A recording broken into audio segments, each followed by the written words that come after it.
रात्रीची वेळ. जंगलाच्या एका रस्त्यामधून एक मोटरसायकल जात होती. मोटरसायकल चालवत असणाऱ्या मनोजच्या चेहऱ्यावरती घाम फुटलेला होता. तो काहीतरी विचार डोक्यात घेऊन मोटरसायकल चालवत होता. इतक्यात ढगांमधून विजेचा कडकडाट झाला आणि रिमझिम पावसाला सुरुवात झाली. त्या रिमझिम पावसामुळे मनोजच्या डोक्यातले विचार काही वेळासाठी निघून जातात आणि मनोज पावसाचा आनंद घेत घरी पोहोचतो. मनोज घराबाहेर पोहोचून मोटरसायकल घराबाहेर लावतो आणि तसाच संपूर्ण भिजलेल्या अवस्थेत घरात जातो. थोड्या वेळाने मनोज कपडे बदलून पुन्हा त्याच्या खुर्चीवरती बसतो. डोक्याला हात लावून मनोज कसला तरी विचार करत होता. वरती आकाशामध्ये अजूनही विजांचा कडकडाट चालूच होता आणि रिमझिम पाऊसही चालूच होता. मनोज त्याच्या विचारांमध्ये खुर्चीवरती डोक्याला हात लावून बसला होता. इतक्यात मनोजच्या बाजूला असणारी खिडकी बाहेर चाललेल्या पावसाच्या वाऱ्यामुळे उघडते. खिडकीच्या आवाजाने मनोज त्याच्या विचारातून गडबडून बाहेर येतो आणि ती खिडकी बंद करतो. मनोज जसाच खिडकी लावून मागे वळाला तसंच त्याला टेबलावरती एक हाडळ दिसते आणि ती त्याला पाहून दात काढून हसत होती. मनोज आता संपूर्ण घाबरून जातो आणि भीतीने त्याचे डोळेच बंद होतात.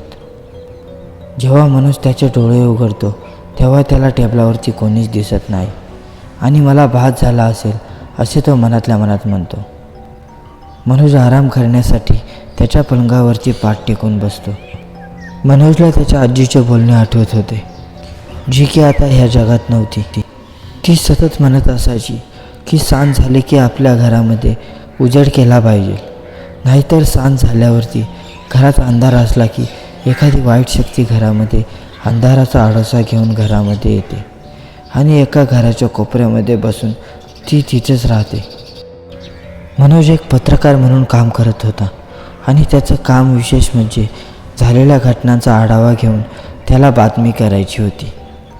मनोज खुर्ची घेऊन टायपिंग मशीनजवळ बसला आणि उद्या पेपरमध्ये देण्यासाठी जी बातमी त्याला लिहायची होती ती लिहू लागला. गिरीश आणि सुधाचं नुकतंच लग्न झालं होतं, त्यामुळे एकमेकांसोबत वेळ घालवण्यासाठी ते घराजवळच्याच बागेमध्ये गेले होते. जेव्हा ते संध्याकाळी परत आले तेव्हा गिरीशची आई त्या दोघांची वाट पाहत अंगणातच बसली होती. आईला असं घराबाहेर पाहिन गिरीशने त्याच्या आईला विचारलं, आई अशी घराबाहेर का बसली आहे? त्यावर गिरीशची आई त्या दोघांना रागाने बोलू लागली, किती वेळा सांगितले आहे की संध्याकाळ झाली की घरातली लाईट लावत जा, घरामध्ये अंधार करून ठेवत जाऊ नका. संध्याकाळच्या वेळेत जर घरामध्ये अंधार असला तर एखादी वाईट शक्ती घरामध्ये घुसून बसते आणि मग त्याचे परिणाम काही ठीक नसतात. गिरीश आणि सुधाने आईचे हे बोलणं ऐकल्यावरती ते दोघे तिची समजूत घालायला लागले. आई, तसं काही नसतं बरं, उगाचच नको टेन्शन घेऊ तू. त्यांच्या समजावल्यानंतरही गिरीशची आई मानत नव्हती. बराच वेळ ह्या विषयावरती चर्चा झाली आणि मग गिरीश आणि सुधा म्हणाले, ठीक आहे, ह्यापुढे आम्ही लक्षात ठेवू आणि ह्यापुढे संध्याकाळ झाल्यानंतर कधीही घरात अंधार ठेवणार नाही. आता चाल पाहू घरामध्ये, असे म्हणून त्या दोघांनी तिला घरामध्ये नेले. रात्रीचे जेवण झाल्यानंतर ते तिघंही आपापल्या रूममध्ये जाऊन झोपी गेले. गिरीशच्या आईच्या रूममध्ये असणाऱ्या देवघरामध्ये एक दिवा लागला होता, त्यामुळे त्या घरामध्ये थोडासा उजेड होता आणि त्याच देवघरामध्ये एक त्रिशूळही होते. रात्रीचे 12:30 वाजले होते. सुधाला अचानकपणे जाग येते आणि तिला जाणवते की तिचा घसा कोरडा पडला आहे. त्यामुळे ती उठून किचनमध्ये जाऊन पाणी पिते. पाणी पिऊन झाल्यानंतर ती तिच्या रूममध्ये पुन्हा झोपण्यासाठी चालीच होती की इतक्यात तिला एक आवाज येतो. तो आवाज ऐकून असे वाटत होते की कोणीतरी काहीतरी मचामचा चावून खात आहे. तो आवाज नेमका कसला आहे हे पाहण्यासाठी ती दरवाजाकडे आली तर इतक्यात तिच्या पायापाशी रक्ताचा मासाचा गोळा पडला. ते पाहून तिचे काळीजच जाग्यावर राहिले नाही. इतक्यात तिने समोर पाहिले तर तिची सासू दरवाजाकडे तोंड करून उभी होती. तिच्या सासूला पाहून सुधाच्या जीवात जीव आला आणि तिने तिच्या सासूला विचारले, आई, इतक्या रात्री तुम्ही दरवाजासमोर काय करत आहात? काय झाले आहे? त्यावर तिची सासू म्हणाली, ती आली आहे, आपल्या घरात ती आली आहे. तिच्या सासूने इतके म्हणलेच होते की त्या दोघींना दाराच्या समोर एक भयानक आढळ दिसली. तिच्या चेहऱ्यावरती येणाऱ्या लांबसडक केसांमुळे तिचे फतकट डोळेच लाल लाल दिसत होते.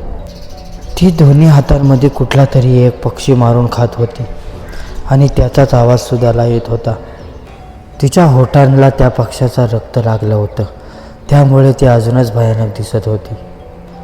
ती त्या मारलेल्या पक्ष्याला खात होती आणि त्या दोघींकडे बघून हसत होती. तिचे उलटे असणाऱ्या पायांनी ती उपंद्र्यावरती चढली होती आणि ती आता हळूहळू उपंद्रा पार करून घरामध्ये येत होती. ती घरामध्ये आली आणि त्या दोघींच्या समोर उभी राहून मोठमोठ्याने हसू लागली.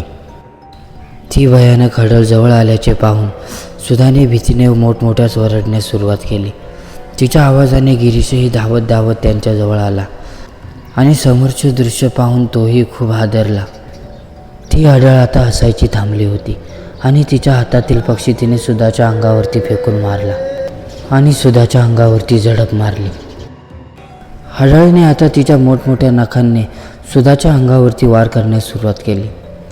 त्या वारांमधून सुधाच्या अंगातून रक्त वाहू लागले. सुधाची अशी हालत पाहून गिरीश सुधाची मदत करण्यासाठी पुढे गेला, परंतु त्या हडळीने त्याला एक जोरदार धक्का दिला आणि त्या धक्क्यामुळे गिरीश समोरच्या भिंतीवरती जाऊन आदळला. त्यामुळे तो तिथंच बेहोश होऊन पडला. सुधाची हालत आता फारच खराब होत चालली होती. त्या हडळीने आता सुधाचा गळा दाबण्यास सुरुवात केली होती, त्यामुळे सुधाला साधा श्वासही घ्यायला त्रास होत होता. सुधाची अशी हालत पाहून गिरीशची आई पळत पळत तिच्या रूममध्ये गेली आणि देवघरातील असणारा त्रिशूळ घेऊन बाहेर आली. सुधा त्या हडळीच्या तावडीत होती. एकीकडून ती भयानक हडळ आणि दुसरीकडे तिच्या अंगावरती झालेले वार, ह्या सगळ्याच्या मध्ये सुधा फारच अर्धमेली झाली होती. गिरीशच्या आईने तिच्या हातातला त्रिशूळ त्या हडळीच्या पायावरती मारला. त्या हडळीच्या पायावरती त्रिशूळ लागताच ती मोठमोठ्याने किळंजू लागली आणि सुधाला सोडून ती घराच्या बाहेर पळू लागली. घराच्या बाहेर अंगणात येऊन अंगणावरच्या भीतीवरती चढून तिने बाहेर उडी मारली आणि तेथून ती पळून गेली.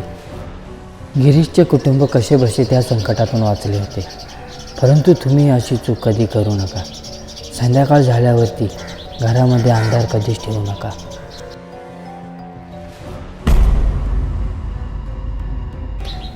ही हॉरर स्टोरी तुम्हाला कशी वाटली हे आम्हाला कमेंटच्या माध्यमातून नक्की कळवा आणि अशाच प्रकारच्या हॉरर स्टोरी ऐकण्यासाठी आमच्या चॅनलला सबस्क्राईब करा. लवकरच भेटू पुन्हा एकदा अशाच एका हॉरर स्टोरीसोबत. तोपर्यंत जर तुम्हाला हा व्हिडिओ आवडला असेल तर व्हिडिओला लाईक नक्कीच करा आणि तुमच्याजवळ अशी एखादी हॉरर स्टोरी असेल तर आम्हाला कमेंटच्या माध्यमातून नक्की कळवा. आम्ही प्रयत्न करू की आमच्या चॅनलवरची पुढची स्टोरी तुमची असेल.